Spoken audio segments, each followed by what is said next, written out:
Haleluya. Shalom Bapak Ibu Saudara yang terkasih, bertemu kembali dengan kami dalam program Rema. Satu program yang pastinya ada di hati Bapak Ibu dan selalu memberkati Bapak Ibu Saudara yang terkasih. Dan hari ini Rema ada dalam program yang sangat-sangat spesial. Yoi, brother. Bukan hanya spesial, brother, tapi sangat-sangat spesial. Merah-merah kita, brother. Udah merah kita Apa ini. nih merah Jadi, ini maksudnya? ya, penonton di rumah sudah pasti bisa menebak lah ya kan. Ini program apa nih spesial ini? Kemerdekaan bangsa kita Indonesia. Merdeka! Yes! Merdeka! Merdeka! Merdeka! Tema kita apa, brother, hari ini? Temanya belum. Oh iya, belum. Tunggu dulu. Yang keberapa? Itu dulu, bro. Iya, Yang keberapa ini iya. bangsa kita Indonesia? Yang Oke. yang ke-79.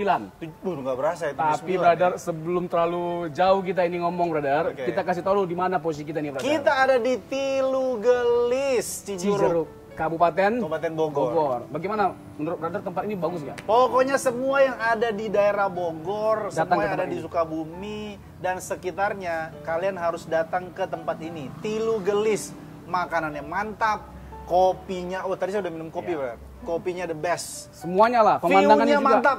Wah, keren banget. Pokoknya ini tempat menyala bangku. Yes, Iya kan? yes. Oke, jadi kita sedang ada dalam program yang sangat spesial Ya. dan tamunya juga spesial, brother. Oh, siapa tamu kita? Ini dia. Jadi pengen Ini- minum dulu, brother. Grogi Ini melihatnya dari tamu daerah kita ini. daerah yang jauh nih, brother. Tapi dekat di hati. Program spesial di hari spesial dengan tamu yang spesial, brother. Langsung Namanya adalah Jocelyn. aja. Jocelyn. Panggilannya Selin. Yes, Wih. udah cukup. Sekarang Selin yang kenalin. Kenapa gitu banget, brother? Gak enak kalau gue ngomong. Halo. Iya, shalom. Halo, shalom. Shalom. Langsung masuk, brother. Apa tema kita hari ini? Indonesiaku hebat. Wah. Gimana? Kira-kira brother menanggapi tema kita nih pas nggak? Cocok nggak? Cocok lah, cocok kali nih Indonesia hebat. Ya, Karena kan? emang Indonesia itu bukan cuma sekedar negara yang dengan berbagai macam suku dan dengan pulau yang begitu banyak, tapi Indonesia itu punya SDM atau sumber daya manusianya yang hebat-hebat. brother. Wow. Itu yang membuat Indonesia ini jadi negara yang harusnya menjadi negara yang paling hebat. Oke, ya. Jadi ya kita banggalah jadi orang Indonesia. Yes, absolutely. Jadi hari ini kita temanya adalah Indonesiaku hebat. Jadi memang bangsa kita ini adalah bangsa yang hebat, bangsa yang besar, bangsa yang kaya, bangsa yang makmur, bangsa yang luas, bangsa yang memiliki banyak sekali pulau-pulau, bangsa yang kekayaan sumber daya alamnya itu luar biasa dan juga kekayaan budaya, bahasa, ya kan, suku, adat dan bahkan agama. Dan semuanya itu adalah nikmat yang Tuhan berikan bagi bangsa kita yang tercinta. Iya. Bangga nggak jadi Indonesia, brother? Bangga kali. Satu lagi berkurang, orangnya cantik-cantik dan ganteng-ganteng. Salah satunya di antara kita, brother. Yoi. Iya kan? Nih kalau kita mau mulai dengan hal yang sederhana nih, pertanyaannya, apa Ya. yang membuat kita bangga dengan Indonesia? Coba, brother. Oke, kalau aku secara pribadi bangga dengan Indonesia itu karena Indonesia itu kita kan nggak bisa milih lahir di mana ya, brother. Ah, Ya pada faktanya dengan kedaulatan Tuhan kita lahir di Indonesia. Itu artinya Indonesia ini jadi salah satu negara yang Tuhan pilih untuk membuat kita semakin berkembang bagi kemuliaan Tuhan. Jadi kebanggaanku terhadap Indonesia adalah bahwa Indonesia ini pilihan Tuhan. ya. Aku lahir di sini, aku besar di sini, dan Indonesia ini menjadi negaraku. Itu yang membuat aku bangga, based on karena ini semua karena Tuhan. Itulah kebanggaanku. Tentu ada banyak sekali kebanggaan-kebanggaan kita tentang Indonesia, tapi itu yang paling mendasar menurut aku, bahwa Tuhanlah yang memilih kita untuk hadir, hidup, besar di Indonesia. Wow. Kalau dari aku begitu, brother. Tapi Sedikit-sedikit aku juga teologis. setuju ya. Hah? Setuju juga ya. Yoi, apa dek? Kalau kamu apa? Karena simpel sih sebenarnya. Oke. Kalau dari aku pribadi itu kenapa aku bangga di Indonesia, lahir di Indonesia Indonesia menjadi tanah airku ya karena simpelnya karena aku dilahirkan di Indonesia. Mungkin kalau misalnya aku dilahirkan di negara lain gitu ya, aku akan bangga dengan negara itu. Tapi kemanapun aku pergi, tetap aku membawa nama Indonesia secara nggak langsung seperti itu. Sip. Jadi dengan kata lain Indonesia banget, bosku. Yes. Iya Dan kan? dimanapun kita dilahirkan, Tuhan itu selalu punya rencana atas hidup kita. Wow, dahsyat memang. Kan kalau ibarat kata lagu ya kan, Indonesia merah darahku, putih tulangku. Ini saya nggak ada main keyboardnya berarti. Iya. Jadi lapar gue brother. Ada makan ya. Ada juga lagu yang keren begini. Oh, sambil makan brother. Seperti biasa kan, santai. Kita bawanya itu selain mengedukasi, tapi juga santai pembahasannya. Jadi enak untuk didengarkan. Memang nggak salah kita rekomendasiin Tilu Gelis di Cijeruk Kenapa nih. brother? Rasanya gimana? Waduh, Rasanya nggak terlupakan? mantap jiwa. Aku mau bilang rasanya pernah ada. Ada. Iya, Jadi oke. kita benar-benar bangga dan memang ya kita cinta banget dengan bangsa kita Indonesia. Yap. Bersyukur banget sama Tuhan, salah satunya tadi brother sudah singgung, kita boleh ditakdirkan oleh Tuhan untuk lahir di bangsa kita Indonesia. Dan semoga kita juga bisa membuat Indonesia bangga dengan kehadiran kita Amin. di dunia ini. Nah, kalau kita bicara tentang kemerdekaan bangsa Indonesia, brother, salah satu hal yang nggak boleh kita lupakan, tahu nggak, brother? Perjuangan para pahlawan kita. Ada istilah begini, brother, jas merah, jangan sesekali melupakan sejarah. Sejarah para pahlawan kita. Jadi mereka adalah orang-orang yang benar-benar menunjukkan kecintaan mereka terhadap bangsa Indonesia sampai pada titik mempertaruhkan nyawa mereka. Ini sesuatu yang sangat mengagumkan. Dan kita punya pahlawan-pahlawan yang luar biasa. Nah, ini bisa kita ulik sedikit ya kan. Kalau bicara tentang para pahlawan, nah di benak kita tiba-tiba ingat sama siapa nih? Coba brother duluan. Selin dulu lah brother. Oh, Selin duluan ya. Karena dia dari tadi kayaknya udah banyak pengen dia sampaikan. Pengen banyak dia sharing buat Terlihat memang. teman-teman Rema atau saudara-saudara Rema yang ada di rumah. Please welcome Selin. Yes. Siapa Selin, idola atau pahlawan yang menurut kamu yang bisa jadi inspiratif? Tentu semua jadi inspirasi ya. Di generasi kamu mungkin ya nggak kenal kali siapa misalnya? Patimura, Sudirman atau Kenal dong kalau kenal ya? Ya, kan belajar. Wah. Ada anak-anak generasi dia yang nggak Pancasila pun dia nggak hafal bener. Itu Kemarin ketemu sama ini sih sedikit sarkas ya sebenarnya buat anak muda di sana. Oke, Siapa jadi, pahlawan? Pahlawan yang paling menginspirasi itu adalah R.A. Kartini. Wow. Habis gelap terbitlah terang. Yes. Karena dia itu berjuang terutama untuk kaum wanita ya. Dan dia itu berjuang khususnya di dalam dunia pendidikan. Nah, kalau misalnya tanpa ada dia, tanpa ada dia, misal nih rata-rata itu kan pahlawan itu kan memang keren ya, tapi mereka itu membahas tentang politik. Kalau misalnya kita selalu tentang politik, tapi nggak ada pendidikan, bisa kacau. Ya, karena jomplang gitu. Jadi pendidikan itu tetap penting. Dan kalau misalnya R.A. Kartini nggak memperjuangkan atau mungkin kayak Ki Hajar Dewantara itu kan juga memperjuangkan dunia pendidikan ya. Nah, mungkin aku nggak bakal ada di titik sekarang aku bisa sekolah sampai sekarang seperti itu. Jadi benar-benar bersyukur banget ini jadi sebuah karunia buat kita anak-anak muda generasi seterusnya juga seperti itu. Dan siapa bilang wanita nggak bisa berprestasi ya? Siapa bilang wanita nggak bisa berjuang untuk mengharumkan bangsa Indonesia? Dan R.A. Kartini termasuk seorang wanita yang mengangkat harkat wanita. Iya, benar banget. Dan kita yakin ya banyak wanita-wanita Indonesia yang punya jasa yang luar biasa. Dan harapannya nanti Selin juga bisa mengukir prestasi untuk bangsa kita Indonesia. Yes. Brother siapa brother? Enggak, aku masih pengen ngulik dia brother. Oh yang mana tuh? Yang mana Kita ini? kan udah biasa. Kalau dia kan jarang-jarang nih brother. Waiting list. Aku takut kalau ditanya dia siapa pahlawannya? Bapak gue. Siapa pahlawan? Bapak gue katanya. Bapak gua ada Siapa pahlawan kita? Bapak gue. Tadi kan Selin lebih concern ke masalah pendidikan brother. Ya. Mungkin kita bisa ulik lebih jauh. Bagaimana Selin melihat pendidikan di generasi Selin atau Indonesia pada saat ini, seperti apa sih pendidikannya? Apakah semakin mundur atau kita semakin maju? Tadi kan Indonesia hebat itu salah satu kategori di dalam untuk mencapai Indonesia hebat itu kan pendidikan yang harus ditamain. Nah, bagaimana Selin melihat Indonesia saat ini, pendidikan di generasi Selin? Ya, kalau dari pendidikan sendiri mungkin karena adanya perbedaan sosial ekonomi ya, itu jadi kelihatannya tuh kayak jomblangnya tuh kelihatan banget gitu.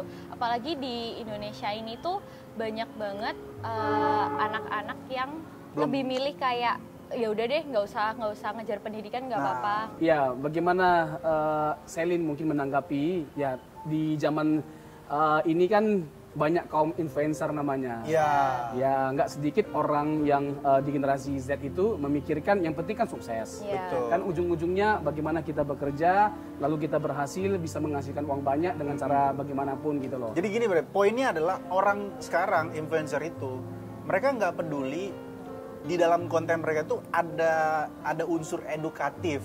Yang penting cuan. Nah, kita hadir di sini untuk memberikan satu potret lah Ya, insight bahwa kita belajar dari era Kartini, dia memperjuangkan untuk supaya itu ya nanti kita masuk ke cita-cita kebangsaan kita kan, Brother. Mencerdaskan kehidupan bangsa. Jadi Selin sendiri melihat bahwa pendidikan itu sangat krusial, sangat penting ya. Iya benar, karena kalau misalnya kita kayak tadi contohnya kayak influencer gitu, kalau misalnya kita fokus untuk kerja, tapi kita nggak mencapai pendidikan yang memang ketika mengejar pendidikan itu nggak harus kita ke sekolah gitu. Pendidikan itu kita bisa belajar di mana aja, asal kita punya kemauan. Nah, tapi kalau misalnya kita nggak punya kesadaran sama sekali dan kita kayak bahasanya bodo amat deh, aku nggak apa-apa nggak belajar, yang penting aku dapat uang. Nanti untuk kedepannya di masa depan itu nanti kita kalau ketemu sama orang-orang mungkin kita bisa aja ngerasa insecure, minder karena loh kok dia lebih berwawasan ya, kok dia dari segi bahasa, dari segi attitude kok dia lebih ini ya, lebih keren ya kayak gitu. Nah itu pun juga aku menemukan banyak sekali orang yang kayak gitu. Di generasimu ya? Iya. Setuju. Karena memang bangsa yang maju, kita kan masih termasuk bangsa yang sedang berkembang. Bangsa yang maju itu adalah bangsa yang dasar atau filosofi pendidikannya itu kuat gitu. Jadi generasi demi generasi itu dia punya satu pegangan atau standar hidup yang kuat, yaitu pendidikan. Iya, ini contoh lah, kita agak ke negara lain dulu ya. Ketika bangsa Jepang itu hancur, salah satu yang diperbaiki oleh mereka adalah pendidikan. Jadi bangsa yang hebat adalah bangsa yang memiliki pendidikan yang baik. Ya, itu akan bisa mengangkat suatu bangsa dengan cepat. Jadi selain infrastruktur dibangun, pendidikan juga. Dan Pak Jokowi sedang melakukan itu. Ya, melakukan gebrakan di situ. Yes. Jadi pendidikan itu memiliki banyak sekali dampak atau pengaruh yang luar biasa. Kita berharap presiden-presiden selanjutnya juga melanjutkan semua yang udah dibuat oleh pemerintah sekarang. Yes. Brother, sebelum habis waktunya, tadi kan brother mau nanya sama gua kan, siapa pahlawan? Kalau saya tuh kan berasal dari Solo ya, brother ya. Sulawesi maksudnya. Karena saya dari Solo ya, dari Sulawesi, saya suka pahlawan dari Sulawesi juga, itu Samratulangi. Ada bandaranya Samratulangi. Itu salah satu pahlawan yang berasal dari Sulawesi Utara, dan dia itu punya filosofi dasar hidupnya itu. Saya catat di sini, dia tuh punya adigium lah kalau dalam bahasa teknisnya itu sitou timou tumou tou. Yang artinya, yang pastinya ini bukan bahasa roh ya? Bukan. Yang artinya dilarang merokok sembarangan. Enggak. Jadi arti dari sitou timou tumou tou, tentu pahlawan lain juga banyak filosofi hidup sehingga mewarnai bangsa negara kita. Tapi ini salah satu yang menurut aku sangat mewakili khususnya kita sebagai anak-anak Tuhan, bagi murid Kristus. Filosofi ini mengajarkan bahwa kita harus menjadi manusia yang memanusiakan orang lain. Benar banget. Jadi kita nggak jadi berharga atau kita tidak jadi manusia sejati atau sepenuhnya kalau kita tidak menjadi berkat untuk memanusiakan orang lain. Wow, ini menarik nih. It's a great point lah ya. Yes, nanti kita bisa ulik lagi lebih jauh. Harus. Di segmen selanjutnya.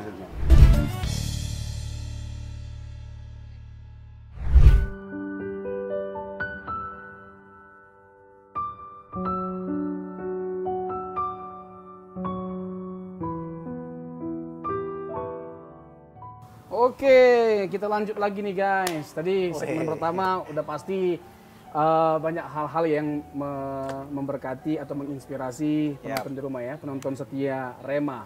Nah, ini segmen kedua nggak kalah luar biasa. Ini lebih deep lagi, bro. Lebih deep ini. Lebih deep talk. Dan bahkan ini daging semua. Tapi sebelum ini mungkin ada yang perlu ditambahkan dari teman-teman. Dari Selin? Ada Selin, mau highlight lagi yang tadi? Tadi setuju banget sih Bang. Soal apa? Soal yang barusan tadi Abang bilang. Oh, yang kita nggak bisa milih lahir di mana. Itu gimana? Jadi kita tuh memang nggak bisa milih mau lahir di mana. terus habis itu kita nggak bisa milih kita dilahirkan cewek apa cowok, terus habis itu kita nggak bisa milih mau dilahirkan dari orang tua seperti apa. Tapi kita bisa memilih mau hidup jadi orang yang seperti apa. Wow, keren nih bro. Kita nggak bisa milih lahir dari mana, dari orang tua siapa, di negara mana, suku apa gitu. Wow. Aku kan sukunya suku. Kita mau jadi apa? Oke. Ada bahasa begini nih, brother. Ada bahasa begini. Jadi kita lahir di keluarga bagaimana atau bahkan lahir miskin, ya itu memang sudah Tuhan yang takdirkan. Tapi kalau bicara tentang mati miskin, itu karena memang salah kita. Jadi kalau lahir dimanapun kita nggak bisa salahkan siapapun. Kalau lahir di keluarga miskin, ya udah memang kita harus terima. Tapi kalau sampai kita mati sebagai orang miskin, ya memang karena kita nggak berbuat apa-apa, doing something. Kita bisa mengubah nasib kita kalau kita mau berjuang. Sama seperti bangsa Indonesia, sudah lama bangsa kita ini dijajah oleh Belanda, oleh Jepang. Oleh Belanda kurang lebih 350 tahun, oleh Jepang 3,5 tahun. Jadi itu waktu yang lama. Tetapi pada akhirnya bangsa kita menjadi bangsa yang merdeka. Para pahlawan kita itu dari berbagai macam, brother, suku dan agama bahkan, ya, dari Islam, dari Kristen, dari Katolik, dari Buddha. Jadi kesimpulannya bahwa bangsa kita ini bukan milik satu agama, bukan milik satu ras, satu suku, tapi semua agama, semua suku, semua ras, semua budaya. Aku mau memperdalam apa yang tadi Shelin sampaikan. Jadi isunya kan tadi brother bawa ke hal yang sifatnya sosiologis ya. Maksudnya kalau kamu lahir miskin, itu memang sudah takdir dalam pengertian, yaitulah kedaulatan Tuhan kalau dalam kacamata rohani. Dalam kacamata rohani. Tapi pada saat kamu mati miskin, yaitu salam sendiri kalau kamu nggak bekerja keras. Bahkan Alkitab sendiri mencatat orang malas itu pasti masuk neraka. Itu Alkitab loh yang bilang. Nah, tapi aku mau lebih jauh lebih dalam. Menurut Shelin,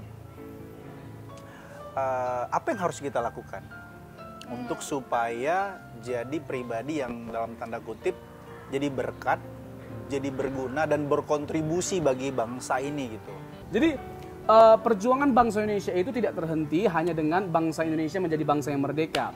Tetapi ya itu bukan tujuan akhir, tapi ini adalah sebuah awal baru bagi setiap kita untuk melakukan sesuatu yang lebih hebat ya untuk kemajuan bangsa kita, untuk mencapai tujuan dan cita-cita nasional bangsa kita. Kan cita-cita nasional bangsa kita itu adalah untuk mewujudkan masyarakat yang makmur dan adil sesuai dengan Pancasila. Alinea pertama dari yang keempat. Sesuai dengan UUD 1945. Nah, untuk itu ya perlu kita melakukan berbagai macam gebrakan, ya sesuatu ya yang membuat bangsa kita ini bangga gitu loh. Tadi kan kita udah bangga dengan bangsa kita, tapi ada nggak sesuatu yang membuat bangsa kita itu bangga dengan kita? Ini masuk ke Shelin tadi. Apa yang perlu dilakukan secara khusus anak Gen Z, brother? Generasi Z itu. Betul kan? Apakah generasi muda itu bisa melakukan sesuatu, bisa memberikan kontribusi untuk bangsa kita? Nah, gimana? Tentu bisa dong. Shelin. Kayak kita sendiri lihat deh, kalau ngomongin yang sama ya, kayak tadi tokoh yang menginspirasi itu salah satu contohnya saya ambil kayak Maudy Ayunda. Dia benar-benar memperjuangkan pendidikannya sampai ke luar negeri, bahkan dia mengharumkan nama Indonesia di sana gitu. Nah, terus selain itu ada Bobon Santoso. Dia membantu masyarakat-masyarakat di Papua yang kekurangan makanan misalnya. Nah, seperti itu. Nah, sebenarnya anak muda itu punya potensi yang besar. Mereka itu banyak kok anak zaman sekarang yang mereka tuh pintar-pintar, tapi permasalahannya itu cuma satu. Kadang itu mereka minder, nggak percaya diri. Nah, dan ketika mereka mengalami itu, mungkin kalau minder itu kan banyak ya faktornya ya. Mungkin dari karena kurang support, mungkin menerima omongan-omongan yang negatif dan banyak lagi faktornya. Nah, gimana sih caranya kita itu supaya kita itu bisa meminimalisir rasa minder itu? Sebenarnya tuh minder itu perlu nggak sih? Perlu. Kenapa kok minder itu perlu ya? Ya karena dengan kita minder itu berarti kita itu bisa belajar untuk mengevaluasi diri kita sendiri. Tanpa adanya perasaan minder, berarti kan kita selalu puas nih sama diri sendiri. Nanti akan timbul rasa sombongan. Dan itu nggak bagus. kayak gitu. Nah, jadi sebenarnya minder itu perlu, tapi jangan sampai rasa minder itu mendominasi kehidupan kita. Terus gimana caranya kita supaya meminimalisir itu? Ya caranya kita belajar untuk menerima diri kita, bukan menyerah. Jadi kalau menyerah kan kayak ya wes lah, nggak apa-apa. Tapi kalau misalnya kita menerima, oh iya aku tahu ternyata aku kurangnya di sini. Oke, aku akan belajar supaya aku bisa lebih baik lagi ke depannya. Karena di dalam hidup ini kita itu akan terus belajar. Kayak kita akan terus belajar, nggak cuma belajar, kita akan berjuang. Kalau ngomongin soal berjuang ya, kayak berjuang itu kan kita ada hal yang dikorbankan gitu loh, ada hal yang kita perjuangkan. Memperjuangkan itu nggak harus kita itu dengan alat-alat perang, kita harus turun ke medan perang, itu kan nggak harus Tapi berjuang itu tuh kita memperjuangkan sesuatu yang bisa kita lakukan. Nah, terus di dalam kehidupan kekristenan, Tuhan Yesus itu sebelum dia mati di kayu salib, kita itu kan setiap manusia ya sampai detik ini ya, kita itu masih hidup di dalam dosa. Nah, ketika kita hidup di dalam dosa, ketika kita hidup tidak berjalan bersama Tuhan, bersama Yesus, kita itu pasti akan ada perasaan terintimidasi, perasaan takut, perasaan kecewa, perasaan khawatir, tidak damai sejahtera, dan banyak hal lainnya. Tapi Tuhan Yesus itu memerdekakan kita dengan cara dia muncul, dia mati di kayu salib untuk menebus kita. Itu tuh membebaskan kita, memerdekakan kita dari dosa. Keren banget, brother. Koneksi Injil itu, brother. Dia mengkoneksikan. Bisa masuk ke Injil ya. Bisa masuk ke Injil ya soal kemerdekaan ini ya. Karena memang kan kalau bicara tentang kekristenan, ya kemerdekaan yang kita boleh dapatkan atau peroleh ya karena ada Yesus yang berjuang bagi setiap kita. Yang berkorban bagi kita ya. Memang nggak sia-sia memang tamu kita hari ini. Ini salah satu program yang terbaik. Nah, ini masuk ke bagian brother. Terkait dengan kontribusi gereja, brother. Kan gereja kan nggak boleh hanya sekedar duduk diam, ya kan, hanya sekedar menikmati kemerdekaan bangsa, tapi nggak doing something gitu loh. Harus melakukan sesuatu juga, karena hakikatnya kita ini adalah garam dan terang. Garam dan terang dunia. Artinya kita harus memberi pengaruh atau dampak. Tempat di mana kita berada di Indonesia, ya bawalah pengaruh dan dampak terhadap bangsa kita. Nah, kira-kira menurut brother apa? Setuju, brother. Waduh. Tapi aku makan dulu lah, brother. Ini sambil mikir ini. Sambil mikir ya. Mungkin saya tambah lah ya. Berat kali pertanyaan ini. Nanti brother bisa tambahkan. Siap, nanti aku tambahin. Ya, memang tidak bisa dipungkiri bahwa kita bisa melihat lah bukti nyata dari kontribusi gereja atau orang-orang Kristen dalam masyarakat Indonesia. Misalnya dibangunnya pendidikan, ya banyak sekolah-sekolah Kristen ya, brother ya. Terus rumah sakit dan banyak sarana-sarana kok yang menunjang kemajuan masyarakat Indonesia atau kesejahteraan masyarakat Indonesia. Itu hal-hal yang sudah baik. Ya, alangkah lebih baik adalah kalau terus gereja melakukan berbagai macam hal untuk kemajuan bangsa kita, kesejahteraan bangsa kita. Karena masyarakat miskin itu masih banyak, masyarakat yang terpinggirkan atau belum diperhatikan itu masih banyak. So, ini adalah waktunya gereja untuk melakukan sesuatu lah. Iya, jadi tadi kenapa aku lempar ke brother supaya brother lebih memperdalam ya kan. Jadi kalau bicara gereja, brother, gereja itu kan organisasi sekaligus organisme. Kalau dari bahasa atau dari etimologi sendiri, gereja itu kan orang-orang yang dipanggil dari gelap menuju kepada terangnya kan. Jadi orang-orang gelap, tadinya orang berdosa, dibenarkan oleh Tuhan. Nah, gereja itu tidak hanya sekedar bangunan sebenarnya. Kalau kita pergi ke gereja, itu baru ke gereja. Sebetulnya gereja itu kan secara sederhana filosofinya adalah diri kita ini. Kitalah gereja itu. Itu sebabnya kalau pertanyaannya adalah apa yang harus gereja lakukan? Ya bukan cuma harus, tapi kudu wajib harus melakukan sesuatu. Salah satu teks ayat Alkitab yang brother sering kutip, yang aku juga suka teks itu, Efesus pasal 2 ayat 10, brother. Bagaimana bunyinya, brother? Kita diciptakan untuk melakukan pekerjaan baik. Kita diciptakan untuk melakukan pekerjaan baik. Jadi dengan kata lain tadi, menjadi terang dan garam dunia, kemudian Matius pasal 6 ayat 13 ya, bahwa hendaklah terangmu bercahaya sehingga orang yang melihat perbuatanmu yang baik, mereka akan memuliakan Bapamu di sorga. Nah kadang-kadang orang Kristen itu atau gereja itu tahu teksnya, tahu ayatnya dan bagus sekali ayatnya, tapi pada realisasinya, pada aktualisasinya nol, brother. Ya. Jadi ini panggilan buat gereja-gereja Tuhan atau bagi kita semua, baik secara individu maupun secara kolektif, gereja itu harus berperan besar. Walaupun kita udah lihat ya, dari merdeka sejak pertama kali bangsa Indonesia, juga ada peran gereja di sana. Tentu kita tidak menyalahi bahwa ada peran Tuhan juga di sana. Ya. Nah, di kemerdekaan Indonesia yang ke-79 ini, gereja itu makin dipanggil lagi untuk melakukan sesuatu. Ya sebagai contoh kemarin dalam pemilihan pemilu ya kita harus ikut terlibat. Nanti sebentar lagi atau acara ini tayang di tanggal 17 Agustus, apa yang mau kita lakukan? Apa yang kita lakukan? Ya at least kita melakukan semua sesuatu dari hal-hal yang sifatnya kecil terlebih dahulu. Yeah. Dari keluarga kita, kita harus jadi berkat. Dari gereja tempat kita ada, di lingkungan RT RW, di kecamatan kita harus jadi berkat di sana. Ya kita pendeta-pendeta nih, 17 Agustus, kita upacara, brother, ya kan? Mantap sekali anchor brother gue nih. Angle Selin apalagi tadi. Nah kita lanjut dulu brother terkait dengan nilai-nilai sebuah kemerdekaan. Kalau kita bicara tentang spirit ya, spirit dari sebuah kemerdekaan, spirit utamanya adalah berjuang dan berkorban. Tanpa spirit berjuang dan berkorban tidak mungkin ada kemerdekaan. Karena faktanya bangsa Indonesia bisa berdiri karena ada begitu banyak orang yang telah berjuang dari dulu sampai hari ini. Nah kalau kita orang Kristen, kalau bicara tentang berkorban, ya kita langsung merujuk kepada satu tokoh, yaitu Tuhan kita, Yesus Kristus. Sekali lagi ya, kita adalah orang-orang yang diperbudak oleh dosa. Tetapi oleh karena Yesus berjuang bagi setiap kita, akhirnya kita boleh dimerdekakan.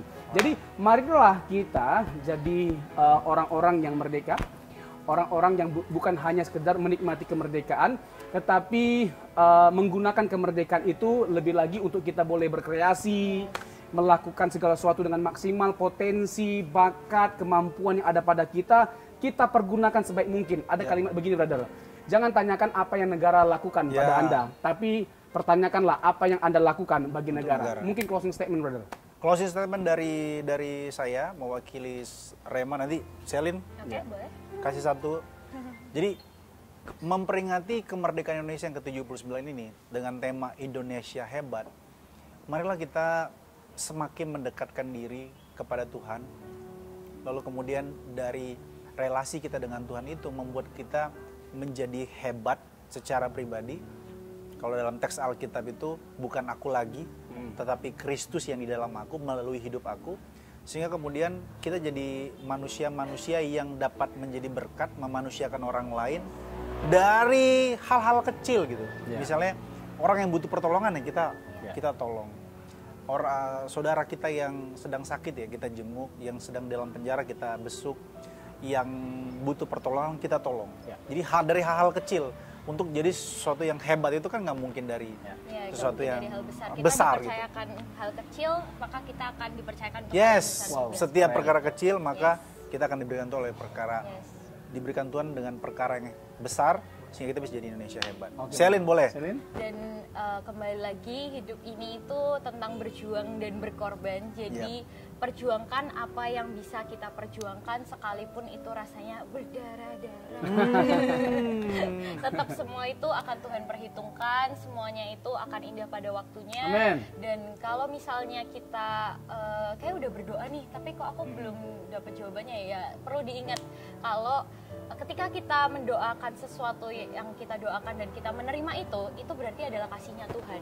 Tapi ketika kita belum mendapatkan atau tidak mendapatkan apa yang kita doakan, itu berarti perlindungan Tuhan. Wow, keren banget. Mudah-mudahan program Rema dalam program spesial yaitu mengenai kemerdekaan, kita boleh makin mencintai bangsa kita Indonesia. Salam dari kami, program Rema. Tuhan Yesus memberkati setiap kita. Satu lagi brother, jangan lupa.